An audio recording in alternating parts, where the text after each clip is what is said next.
नमस्कार, मैं डॉक्टर मनीष और आज हम पेट के क्रैम्प्स और एब्डोमिनल पेन्स की बात करेंगे, स्पेशली यंग गर्ल्स में, विमेन में जो 13 साल से 26 साल के बीच में है। देखिए, जो भी पेन होता है पेट का, ये बहुत ही कॉमन है यंग फीमेल्स में, स्पेशली मेंस्ट्रुअल पेन्स, मेंसेस के आसपास और ओव्यूलेशन के आसपास, लेकिन हर पेन नॉर्मल नहीं होता। तो ये वीडियो आपको बताएगा कि किस पेन को हम नॉर्मल ले सकते हैं, घर पे केयर कर सकते हैं, और जो दवा मैंने बताई देकर हम अक्सर ठीक हो सकते हैं, और किस कंडीशन में हमें रेड फ्लैग बांधना चाहिए और डॉक्टर से सलाह लेनी चाहिए।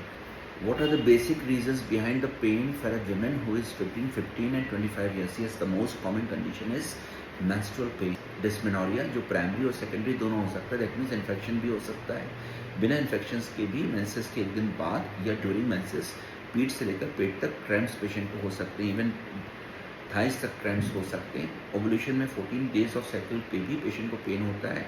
पीआईडी या पेल्विक इन्फ्लेमेटरी डिजीज या इन्फेक्शन होने पे भी पेशेंट को दर्द होता है और भारीपन महसूस होता है। ओवेरियन सिस्ट में, ओवरीज के इन्फेक्शंस में, फेलोपियन ट्यूब के इन्फेक्शंस में भी पेशेंट को पेन हो सकता है, स्पेशली लोअर बैक में। गैस्ट्रोइंटेस्टाइनल सिम्टम्स भी सामने दिखते हैं। दूसरा सबसे मुख्य कारण यंग फीमेल्स का है psychosomatic.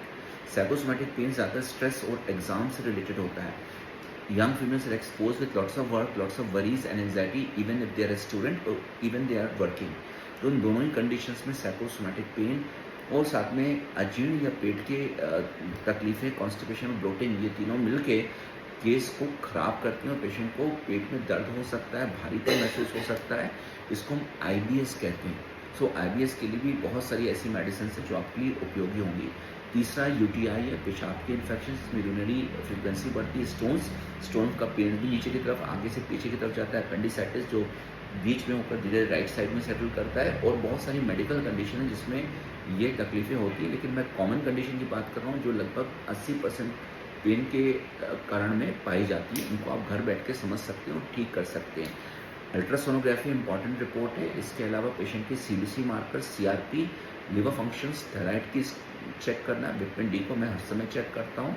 Routine urine, routine stools, इनका चेक करना जरूरी है। और फ्रेंड्स, क्या दवाइयाँ इसमें, इन केस अगर मेंस्ट्रुअल पेन से जो मैक्सिमम पेशेंट्स में होता है तो उसमें रामबाण का काम करती है ये होम्योपैथिक मेडिसिन, जिसको पस्टिला, colocynth, plumbum metallicum, Mag Phos 6X, Mag Phos 30 और डायस्कोरिया, ब्रायनिया 30, ये पांचों ही दवाइयाँ आपकी हेल्प कर सकती हैं। अगर पेट में तकलीफें, IBS से ब्लोटिंग है तो उस केस में नक्सवामिका, कार्पोवेच, चाइना, लाइकोपोडियम, ये दवाई भी आपकी ज़्यादा आपकी हेल्प कर सकती है।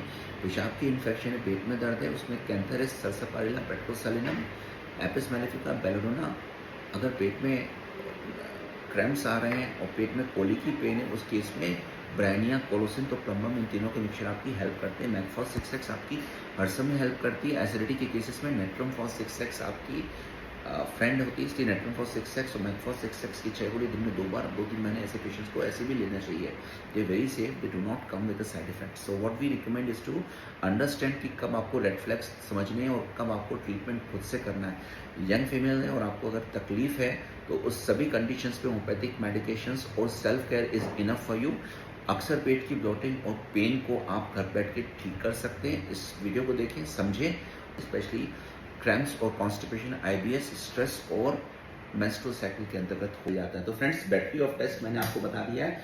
उसमें बायोमार्कर्स ब्लड के होते हैं, उसमें सीरम एमाइलेज देखना जरूरी है। पेनक्रियास के लिए CRP देखना जरूरी है, अगर टिश्यू ऑब्स्ट्रक्शन हुए हैं और डेथ हुई है टिश्यूज की। LFT देखना important, TSH, T3, T4 important है।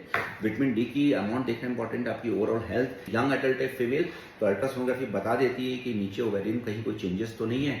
सो फ्रेंड्स, इन बातों को आप समझें, देखें। मैंने कुछ मेडिसिन बता दिया जिसकी समझ में आती है, आप लिखें, मुझसे पूछें और कौन सी जानकारी लेना चाहते हैं उसके लिए जरूर लिखें। I will be more than happy to help you. Thank you for watching us.